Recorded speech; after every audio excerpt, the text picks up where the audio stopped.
Здравия желаю и добро пожаловать на обзор Tower Defense X. И давай ты не будешь спрашивать меня, почему я сначала не делал видео по полгода, а затем резко вернулся к тебе с Роблоксом, хорошо? Это видео я сделал для того, чтобы смотивировать тебя поиграть в реальную стоящую игру, а не свои точкишки бди-доп-доп-доп. Ведь я заметил, что все продолжают сидеть в ТДС, не пытаясь поднять свою жопу и попробовать что-то новое.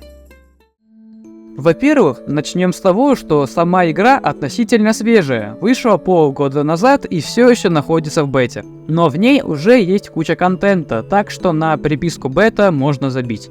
В отличие от ТДС, самую легкую сложность здесь можно пройти даже в соло своей стартовой башни. Для начала я бы посоветовал тебе пойти на Simple или на Easy карту и попробовать Easy мод. Если у тебя уже есть опыт в ТД играх, то тяжело не будет. А если ты сдох, то ты попуск и у тебя огромный скилл ищу. Но все же вот парочку советов.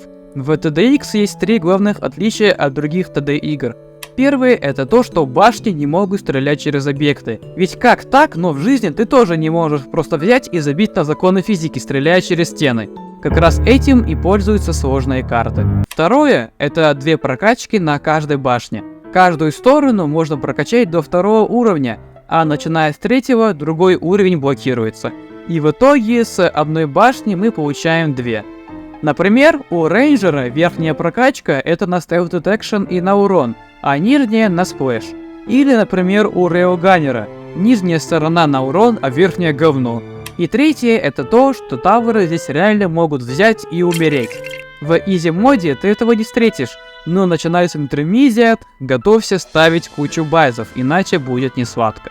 Типа представьте, максимум что может сделать самый сложный босс ТДС, это потоптать ножкой, а в TDX всего лишь разнести всю твою армию, на которую ушел весь военный бюджет Америки. Недавно вместе с новым режимом появились медали и ускорение игры, из-за чего сам гринд монет стал в 2 раза быстрее. Так что особо скучно здесь не будет. Ведь проходя впервые любой режим на какой-нибудь карте, тебе будет даваться почти в 2 раза больше монет.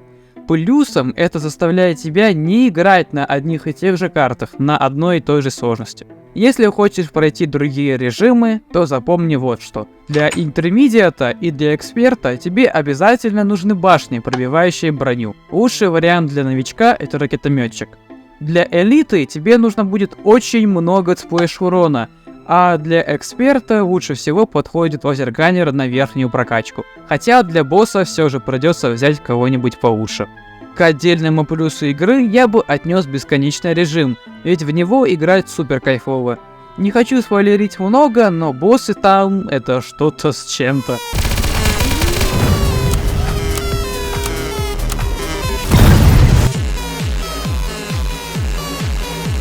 Сам режим очень тяжелый, кстати, прямо как твоя мама. В игре башен в 2 раза меньше, чем в ТДС. Но не стоит забывать то, что а. Игра вышла недавно, и б. Что у каждой башни есть по 2 вариации, так что можно сказать, что их 50. Да и здесь правда очень клевые башни с интересными механиками. Например, огромный военный корабль, с помощью которого можно устроить War Thunder. Или артиллерия, которой приходится целиться. Ты можешь попадать по врагам, ну или стрелять по своему отцу. За все время был лишь один крупный ивент, в который ты все еще можешь поиграть, но награды тебе за это не дадут. Обновление выходит довольно часто, так что поднимай свою жопу пока не поздно и становись алдом, чтобы потом через 2 года говорить о том, что TDX раньше был лучше. Еще один большой плюс это то, что тут так же как и в ТДС охеренная музыка. Просто послушай.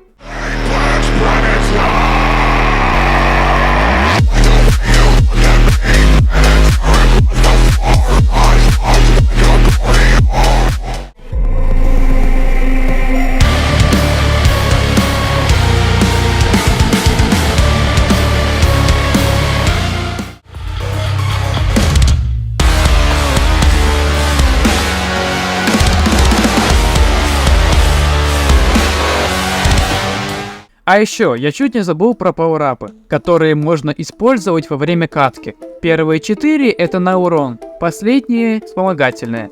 Также есть еще и ядерка, которая... Их можно получить путем выигрыша любого режима, а в частности в Windows. Вон там дают очень много пауэрапов. Но ни в коем случае не покупайте их за монеты, это того не стоит. И да, если что, они вышли и тизерились раньше, чем в TDS.